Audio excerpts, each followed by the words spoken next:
निष्ठा खामगावमध्ये आपलं सर्वांचं स्वागत आहे.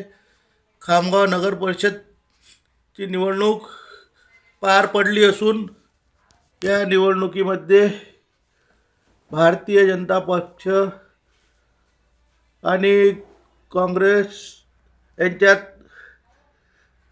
लढत होणे अपेक्षित होती. मात्र ऐनवेळी राष्ट्रवादीने त्यामध्ये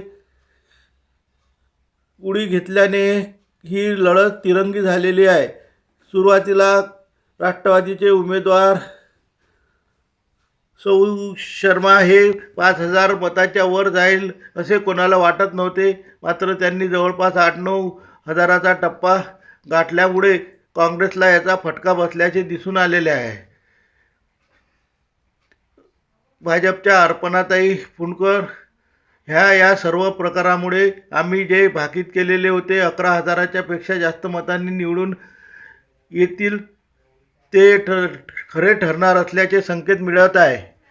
कारण 52,000 मतं झालेले असून 2,000 वगळता 8-9 हजाराचा टप्पा सौ शर्मांनी बांधला तरी 15,000पर्यंत काँग्रेसचे उमेदवार दम मारतील असे वाटत आहे. आणि त्यानंतर 25,000च्या घरात 25-26 हजाराच्या घरात सौ अपर्णाताई फुंडकर ह्या जातील असा सर्वकष अंदाज आहे. कारण आता राहिलेल्या 4 नगर परिषदच्या ज्या जागा राहिलेल्या आहेत त्यामध्ये नगरसेवकासाठीच मतदान होण्याची शक्यता नाकारता येत नाही. कारण यापूर्वीच त्या वार्डातील नगराध्यक्षासाठी मतदान झालेले आहे. त्यामुळे त्या 4 वार्डातून येत्या निवडणुकीत फक्त नगरसेवकच मतदान घेणार आहे. त्यामुळे नगराध्यक्षाचं मतदान वाढण्याची म्हणजे कोणतीही शक्यता दिसत नाही आहे.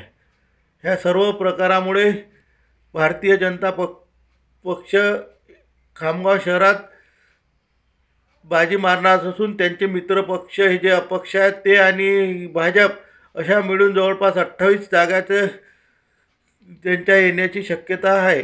समाजनिष्ठासाठी बळीराम वानखडे, खामगाव, जिल्हा बुलढाणा, महाराष्ट्र.